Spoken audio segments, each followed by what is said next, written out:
This is your weekend market review for Saturday, February 10th, 2024. Let's go. Hey everyone, this is my channel to help investors and traders develop a probability-based mindset to succeed. Also try and keep friends informed of what's going on in the markets and the economy, and also a little real estate content as well. This is Dan Mack, CDXP Realty, aka the Trading Agent, and this is your weekend market review for Saturday, February 10th, 2024. Hopefully you're having a good weekend. We got a lot to talk about, as typically we do on the weekends. It's an interesting week. If you go look at the seasonality, mid-February is usually the start of a decent-sized pullback in the markets post, obviously, OPEX, potentially starting during OPEX as well, depending on how earnings are going. And based on the market trajectory, seems to be that everyone thinks it can only go essentially just higher in a straight line move and it'll never end. Well, it could go up in a straight line move, but will it ever end? That's the question we're getting close to. So if you have any questions, check out the Discord room, link in the description below. Please like, subscribe, hit the notification bell. I appreciate it. Check out the education series on my website as well, tradingagent.com. Getting a refresh. It's about to be done, doing a few little tweaks here and there. Please recommend reading. Read a few books. Get educated. Don't just show up to trade and think you figured out. Be careful. If you need, get the referral link. You'll get a bonus. I think you get, what is it, up to $1,000 potentially bonus. I can't remember. Something silly. It's a pretty good deal. But either way, I'm more worried about your brokerage going belly up, and the next thing you are stuck as the funds get transferred. And if you're not insured, it could just be a nightmare. So don't have to play that game. Also get your 5.5%. This is a big week. Earnings, or sorry, data. CPI Tuesday. Philly Fed, manufacturing, and then PPI on Friday. We had a light week last week, but it is also an options expiration. Keep an eye on it. Also follow on the Twitter. Posting a lot of stuff. I mean, it's getting just kind of silly out there. Yeah, stocks forward PE is 40. Here's here's NVIDIA's chart. Okay, very similar to Cisco, right? Everyone is bullish on the market. I mean, almost asset managers are at least, look at this, net positioning. It's getting pretty nuts, but doesn't mean it has to drop, right? We talk about that. It's just be careful. The risk reward is not to the upside. It's to roll up your stops and try to lock in gains in time. So we know coming up, the only way this will go up for the Fed meeting in March is what? If the market pulls back, please, ten cuidado. Bitcoin, we talked about it. 20% pullback, how to get over this 45, 46 range. You were doing it. Now, obviously, you need to get over the highs. If not, it could just turn back into a sloppy, choppy channel, which for bulls would be not ideal. But that's just the nature of the beast. Watch the levels, play them accordingly. Oils, we talked about, choppy and sloppy. Tough one to guess. Natural gas, I mean, you can't get much better than this. And we've talked about, like, don't be surprised if they try to blow it out. And again, the market isn't even blowing out, and natural gas is going back down into the ones again. Get out of here. That's a gift, right? Again, be careful. Give yourself time. Don't just assume it's going to rally back immediately. That's the silly thing, dumb thing. Just be careful. Again, when in doubt. When in doubt. All right. Well, let's get into some of the other things. Again, if you're new to the channel, please like, subscribe. I mean, I'm amazed that 80% of people follow or watch these videos are not subscribed. I'm like, what, why? I don't know. Maybe it's my fault. I'll have to look in the mirror at this. Dollar, as we talked about, if you take out the big, XDiv gap, it's been holding up pretty well. The rest of the world is not in good shape. And so people are still running to the dollar. The TLT bond market we talked about. We talked about it was going to probably due to rally. How big we didn't know. Talked about getting up here. Definitely going to pull back at some point. Now you're playing between the ranges. A lot of volume down here. Playing between the ranges. I mean, I would think at some point it bottoms and rips. The VIX holding at channel lows. I mean, it doesn't seem like it can sustain much lower down here. 12s, I mean, ooh.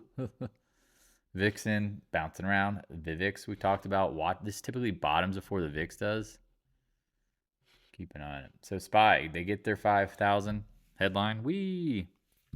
Unreal, right? Volumes are just drying up, dead on the vine. And this is what's so hard is like you can get, when you've seen down moves, it can do the same thing where the volume just will start to die. I'm trying to find like a good example of that. Volume starts to die. You get a little pop. Either way, it's one of those things where you usually see more exhaustive buying than exhaustive selling because usually panic bottoms sells are higher volume. I mean, I guess I could show you, say, like on gold and some of these names that have been in these chop ranges at the lows, but it's not possible for it to sustain endlessly with low volume. Just keep that in mind. Like you're gonna, I mean, think about it as a volume figure of total capacity. How many more people can buy without pullbacks? And that's where it gets a little like, again, it's like oxygen. You're running out of oxygen the more you run.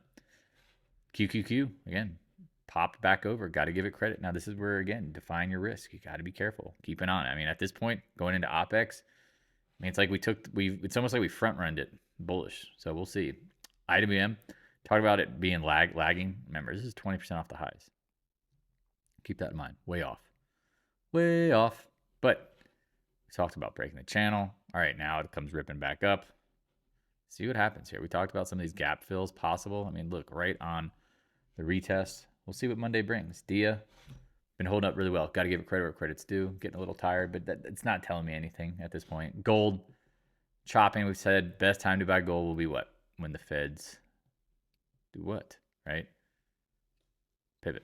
Here's an example of like the volume dying, and you just come down, and it's like, and the volume gets so low, then it turns around. I mean, it would look different if you looked at it from the point of when it was happening. So here's your first bottom with volume. Here's your retest with a little less volume, and here's the last retest with volume. If that makes sense. Once the volume died, there's only really one direction to go. Same thing here with, so just talking about gold, going back to gold. It's silver. It's really trust these names. Look at this stuff. Do yourself a favor. Like, I'd rather be late than get stuck in these chop cycles. And GDX miners are not really showing it, y'all. They don't look good. Right? GDXJ not looking so hot right now. Ooh. Got to be careful. Because, again, if you look at these names, you know they can get absolutely pummeled. I mean, it's just crazy. If there's actual credit issues, these names get destroyed. AG, chopping at the lows. AEM, been pulling back. Again, no bottoms in sight. It's hard to really know where. Newmont, you think this would be gold up at the highs, Newmont would be like on the doorstep of breaking out. Look at this thing. It's at the doorstep of getting absolutely destroyed and pounded out, and maybe that's the bottom. PAAS, same thing. Talked about it. If you would have bought dust in the 9s, you're looking pretty good here. Again, just the more you're up, the less you own. But don't be surprised if these things get pounded, mini miners. Taiwan Semi, to me, still best short of the year, but look what it's doing. I mean, it's blowing out. I mean, ARM Holdings had their earnings, seemed to be pretty good. Rallied on that. Be curious if this is a trap. If it's not a trap, then it has more room to run. There's some gaps and just space up here in the 140 area. At some point, China's coming. It's just, I mean, it's interesting. You look at the longer dated put action. Somebody definitely knows something. But hey, that's why, again, in trading, just please remember this. Trade what the market's doing. And if you're wrong, you have to be able to admit it.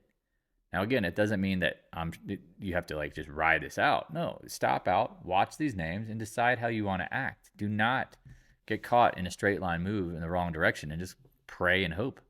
That's how you get screwed, whether it's long or short. AMD riding the 20-day. NVDA, just again, Cisco 2001. You got nothing on this. Nothing. Look at this name on the monthly. Like, it's like, whoa. Like Joey from whatever that show. Whoa. I mean, look at that. I mean, it's gone straight moonshot. And when it goes straight moonshot, you better be careful, because when it runs out of gas, it can come right back. But it is what it is, right? Intel, we talked about channel lows, 20-day so far. Or not 20-day, but channel lows, 100-day. So far holding, but this thing, I mean, there's a big bifurcation in some of these names, how they're acting, right? SMH breaking out. We talk, he's trading at expensive PEs. I mean, PEs that don't make sense. But again, it is what it is. Adobe, chopping. This is the thing. It's more about doing the right thing than trying to be right. That's the key here. Apple, as we talked about, probably going to get stuck here at the 190s. Easy short. Tighten up your stops. See what happens. Amazon been smoking right in the channel high. Got to give it credit where credit's due. Meta, keep an eye on this, right? Keep an eye on this. I don't recommend doing much of anything until it breaks the 450s. CRM been riding the lightning hot. Getting back, man, this is nuts. Some of the stuff, I mean, again, I haven't seen action like this since like way, way, way long ago. You know, I'm talking about like way long ago. Google, tech bubble stuff. Got over the 20-day. If you were shorting it, you got to stop out. It's in between zones and the gap. Leave it alone. Microsoft took over Apple, it's the biggest company in the world, on Friday. Okay. Yeah, I mean, it's just hiding, I guess, where this is where people think they should hide. NDAQ, we talked about how this doesn't really, I mean, it's not acting well. It knows. Someone knows when this will end. Just keep an eye on it, like these levels. MicroStrategy, we talked about this, right? If Bitcoin rallied, this would hold up. Nice action. Held the 100-day. Talk about that being the bottom. Here's your like high or low. I mean, once we said got over the 20-day, I don't really know where it stops. I mean, does it fill the gap? Does it go back to 727? I don't know. Either way, it's got volume and squeezing. So far, so good if you're long it. I mean, that name is highly volatile, rocket fuel.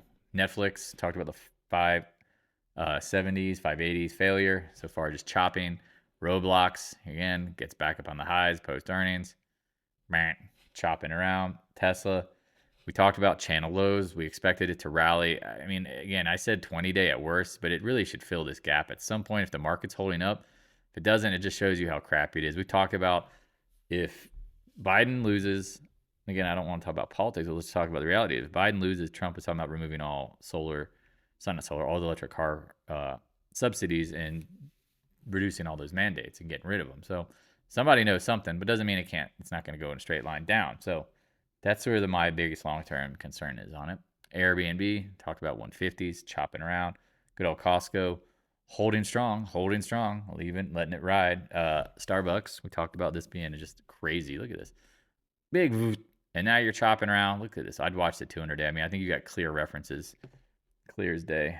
FedEx, again, you would think this would be rallying post earnings, but it just has no love. I mean, there's so many weird things going on in the market right now. Caterpillar, gaps up on earnings. We talked about it being a top. Now you're taking out the range lows. I mean, you got to hold that 315 area. Nucor, looks like it's going to break out, right? Gives it all back. Not all of it. Chopped back to the 8-day and just chopping. Letter X, we've said this 1,000 times. Nippon Steel is not going to buy them out, but it doesn't mean there's not another bidder. So just keeping on it. VALE, another global growth name, just nothing. Arrow, copper names. We've talked about these names just kind of stuck in the mud. Ten cuidado, right? Zoom out. Not much. CCJ, this is where you got to roll up your stops. We talked about double top potentially. Back testing on trend lines. Doji here. I mean, oversold maybe near term. Just, I don't know. CF, again, a lot of these ag names, chopping. When you zoom out, you're just like, these things are just dead money. This is where you want to be careful. Like, there's no doubt these names could get absolutely crushed too if the markets pull back, and they're already down at lows. So AA, another global growth name. Aluminum, nothing. Financials, we like it up here. I love the short up here. Love it. Tight stops. I mean, it's very obvious who holds all the bags when the market and stuff starts picking up trouble. JP Morgan, you have references. Morgan Stanley's just been dogging, so that's been hard if you didn't get in before earnings. Goldman or Bank of America has like a double top, like fake breakout. Now it's at the 20-day, lagging. Goldman Sachs, this one's chopping in a tight range. I would still be watching the 375s. And we talked about the KRE, short-term being oversold. Told y'all, 100-day, don't be surprised, little bounce and chop around, but this thing looks like it's going back into the death spiral, back down to the lows at some point. Because again, junior banks got massive issues. I mean, it's again, who wants to own any debt that yields less than 3% when inflation is not going away? XBI, these guys love low rates. Now, here's the thing, right? A lot of people ask me, like, what do you think about this? I'm like, man, it's just looks like a big chop zone. I mean, I'd prefer just to be late. Either know the reference lows, watch the reference highs, but playing in between it, you're just talking about dead money potentially. Solar, as we said, dead money, no new lows, rallies back. Kind of like Tesla, very similarly. Looks like they're catching a little oversold bounce. Not surprised. These things are turds. Sedge coming into earnings, if I remember correctly. Be careful. They rose on ENPHs. I mean, again, these are the things. Like, if you shorted these, we know they're going much lower in time, in my opinion. But you got to be careful. Like, here's ENPH's earnings. I mean, these things, look at where this came from. If you shorted up here at the highs like we talked about, this thing is a dump truck. Okay. Now it gets oversold near term. Holds like here. Check the monthly out. Right? Holds the 100 month. I mean, I'd be watching 125 all the way up into this, maybe even a 50 month. I don't know. But again, you don't need to be in a rush. Just watch what the market's doing. Watch those things. Be careful. First Solar, we talked about breaking the channel lows. Look at this. Just chopping. I mean, these things are, again, the easy money was this. Now you're chopping. Easy money was there. Now you take some off. And that's just the name of the game. HYG, chopping around. Chop, chop, chop. You got to be like crazy, in my opinion, to buy corporate debt. Let's go to oil. Again, we talked about chopping. UNG is, again, talked about this ETF. Try to catch as low as you can possible. Just reverse split. New lows, not surprising. KOLD, we talked about this. Like, I love the shorting this long term because it does decay. So give yourself outs. Give yourself time. If you can get shares, it's not easy. I know. Be careful. But in my opinion, I've said this and I'll say it again on record all the time. You don't know exactly where the bottoms and the tops are, but you got to, at some point, you got to put your money where your mouth is, and you can define your risk and do whatever you whatever you need to do to protect yourself. And so at that point, I mean, it's just whatever. If you're buying puts, that's the problem. You might be getting stuck with those for a little while. CVE, chopping around, right? Chopping around. Tough to know for sure, right? Keep an eye on this one. Valero, we talked about these gas names holding up pretty well. Yep. ExxonMobil, chopping around. MPC, this one is holding and rallying around the upper trend bound. Keep an eye on it. And again, I don't know if it's going to dump. Occidental, I mean, they should in time. But I just don't when. I mean, again, is it the best trade? It's your guess. As good as mine at that point. Stuck in the middle with you, Oxy, going nowhere, right? EQT, we talked about this gas name. Everyone's like, oh, it's going to break out from 44. I'm like, okay. I mean, I don't know what the right level is on this. I mean, I'd love to see it with a 20 handle on it. That'd be my goal. And here's Flex LNG again. Here goes natural gas. Oh, we're not going to export it anymore. Okay, when the price gets cheaper, actually, we'll probably export more in time, right? If you have any questions, check out the Discord room. Link in the description below. Let me know how I can help. I appreciate all the love, support. Thank you for some of you guys in the Discord room had some real estate questions. Did a nice little Zoom earlier with one of you guys. I enjoyed talking to everybody who I can help out, right? In the end, my goal is to figure out what's best for you, offer my advice. I charge nothing. Again, if you end up buying or selling a house, I'll get a small referral fee. Just like if you use any Zillow or anything, they'll put you in touch with an agent. Well, why not you let me help you by putting you in touch with a great agent? I'll vet them. Then you also have 2 agents for the price of 1, and one that will always take your side and everything. Because again, no matter what, even if you hire a great agent, you have 2 people to bounce ideas with, but maybe that agent needs to talk to someone else and be your intermediary. That's me. All right. Talk to you guys and gals later. Hit me up. Peace. Hey, thanks for watching. If you have any questions, stop by the Discord room. A link is in the description below. Also, if you'd like to help support more free content, the PayPal link is in the description as well. I appreciate your continued support of the channel.